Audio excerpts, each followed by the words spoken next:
When you're sitting in this chair, your survival instinct screams at you to talk. Our culture suggests explaining your side is the quickest way home, that staying silent is essentially an admission of guilt. But police don't want your side of the story. They want raw data. Think of this empty ledger as their evidence file. Detectives are looking for the currency needed to fill these pages. At the start, the ledger is bankrupt.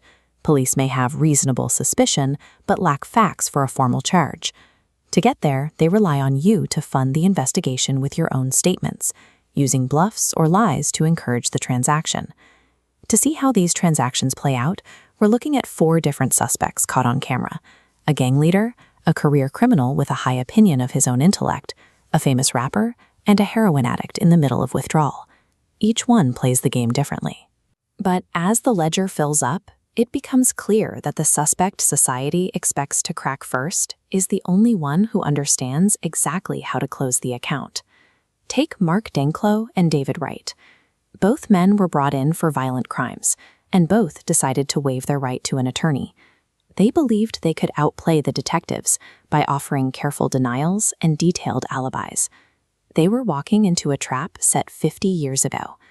This is the Reed technique, an interrogation method specifically designed to corner suspects.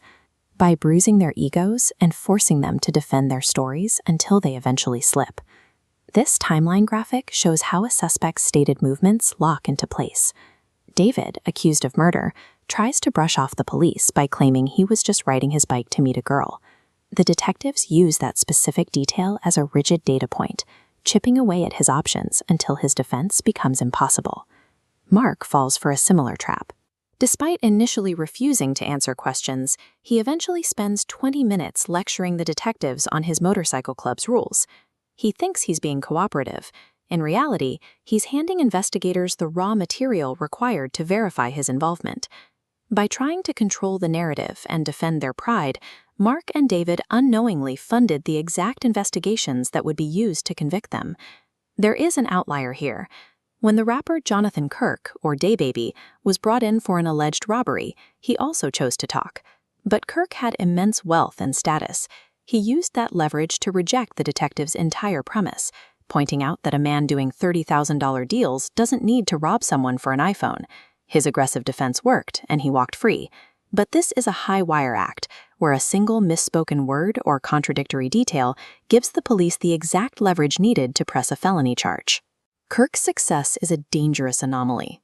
Proving your innocence by talking to the police without a lawyer is a gamble most suspects will lose. Which brings us back to Jeff Pearson. On paper, Jeff was at a total disadvantage. He was a heroin addict, found sitting next to a gun near a recently robbed convenience store, and he was entering active, painful withdrawal. But Jeff understood the ledger. The moment he sits down in this isolated room, he asks if he is under arrest. When they read him his Miranda rights, he explicitly invokes them and demands an attorney. He flatly refuses to explain his side of the story. By doing this, he completely shuts off the primary engine of the Reed technique. Without his words to twist, the detectives have nothing to work with. The cops grow desperate. They try to bargain, they threaten him with a long prison sentence, and they even try to buddy up to him with sodas and candy. None of it works. By providing absolutely zero informational currency, Jeff starves the investigation. He completely bankrupts the police's ability to build a case. The results are stark. Mark and David, who thought they could talk their way out, were sentenced to life and 40 years behind bars, respectively. Their own explanations were used as the primary evidence against them. Contrast that with Jeff. Despite his record and the circumstances of his arrest, he spent only a few hours in custody before the police were forced to release him. He didn't serve a single minute for the alleged robbery. The interrogation room functions as a data harvesting facility. Detectives aren't there to hear a defense. They are there to gather the materials required to build a cage. The smartest legal defense you can ever mount is to suppress your ego. Embrace the awkwardness of absolute silence. Explicitly ask for an attorney and shut your mouth. Because in the information economy of an interrogation, the only winning move is to refuse to pay.